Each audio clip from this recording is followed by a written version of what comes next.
സന്നിധാനത്ത് നിന്നും ഉണ്ണികൃഷ്ണൻ പോറ്റി 2019 ചെന്നൈയിൽ എത്തിച്ചത് ചെമ്പുപാളിയെന്ന് സ്മാർട്ട് ക്രിയേഷൻസിന്റെ അഭിഭാഷകൻ. ഒരു തരി പോലും സ്വർണമുണ്ടായിരുന്നില്ല.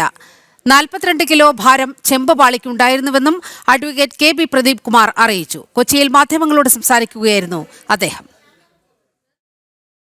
പക്ഷേ ഇവിടെ നമ്മൾക്ക് ഇപ്പം ഈ 6 വർഷത്തിന് ശേഷം പറയാൻ പറ്റുന്ന കാര്യം എന്ന് പറഞ്ഞാൽ കമ്പനിയുടെ പ്രോട്ടോകോൾ അനുസരിച്ചും അന്ന് നമ്മൾ അക്സെപ്റ്റ് ചെയ്തിട്ടുള്ളതും ഒന്നും തന്നെ പൂശാത്ത കോപ്പർ കൊണ്ടുണ്ടാക്കിയ ദ്വാരപാല വിഗ്രഹങ്ങളുടെ മുകളിൽ പതിപ്പിച്ചിട്ടുള്ള ക്ലാഡിങ്സ് ആണ്.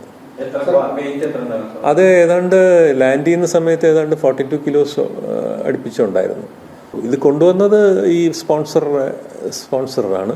പക്ഷെ റിസീവ് ചെയ്യാൻ നേരം ബോർഡ് ഒഫീഷ്യൽസ് ഉണ്ടായിരുന്നു എന്നാണ് റെക്കോർഡ്സ് പ്രകാരം നമ്മളിപ്പോൾ മനസ്സിലാക്കുന്നത്.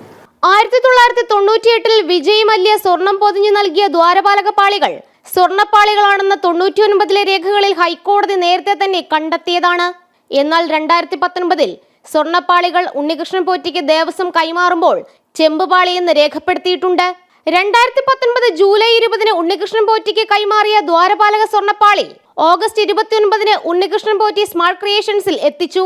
ഉണ്ണികൃഷ്ണൻ പോറ്റി എത്തിച്ചത് സ്വർണമല്ല, ചെമ്പുപാളി എന്നാണ് സ്മാർട്ട് ക്രിയേഷൻസിന്റെ ഇപ്പോഴത്തെ സ്ഥിരീകരണം.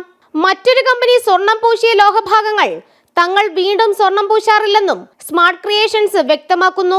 2019 ആദ്യമായി ഉണ്ണികൃഷ്ണൻ പോറ്റി സ്വർണം പൂശാനായി ദ്വാരപാലക പാളികൾ കൊണ്ടുവരുമ്പോൾ അവയുടെ ഭാരം 42 കിലോഗ്രാം ആയിരുന്നു. ചെമ്പുപാളികൾക്ക് കേടുപാടുകൾ സംഭവിക്കാതിരിക്കാൻ മെഴുകുപയോഗിക്കും. അത് പൂർണ്ണമായും മാറ്റിയാണ് സ്വർണം പൂശുക. അതുകൊണ്ടാകാം 4.5 കിലോയോളം ഭാരം കുറഞ്ഞതെന്നും സ്മാർട്ട് ക്രിയേഷൻസിന്റെ അഭിഭാഷകൻ പറയുന്നു. 25 മുതൽ 40 വർഷം വരെ വാറണ്ടി കാലാവധി ഉള്ളതിനാലാണ് കേടുപാട് പറ്റിയ സ്വർണപ്പാളികൾ വീണ്ടും അറ്റകുറ്റപ്പണി നടത്തി തിരികെ നൽകിയത്. 2019 397 ഗ്രാം സ്വർണം ഉപയോഗിച്ചാണ് 12 പാളി കഷ്ണങ്ങളിൽ സ്വർണം പൂശിയതെന്നും സ്മാർട്ട് ക്രിയേഷൻസിന്റെ അഭിഭാഷകൻ വ്യക്തമാക്കി. ഇപ്പോൾ അറ്റകുറ്റപ്പണിക്കായി സ്വർണപ്പാളികൾ എത്തിച്ചപ്പോൾ 19 ഗ്രാം സ്വർണം കുറവുണ്ടായിരുന്നുവെന്നും സ്മാർട്ട് ക്രിയേഷൻസിന്റെ അഭിഭാഷകൻ ചൂണ്ടിക്കാട്ടി. അതേസമയം 1998 മുതൽ 2019 വരെയുള്ള കാലയളവിൽ രേഖകളിലെ യഥാർത്ഥ സ്വർണപ്പാളിക്ക് എന്ത് സംഭവിച്ചു? 2019 ദ്വാരപാലക പാളി ചെമ്പായത് എങ്ങനെ? ഉണ്ണികൃഷ്ണൻ പോറ്റി അനധികൃതമായി കൈവശം വെച്ച 39 ദിവസത്തിനിടയിൽ സ്വർണപ്പാളിക്ക് എന്ത് സംഭവിച്ചു?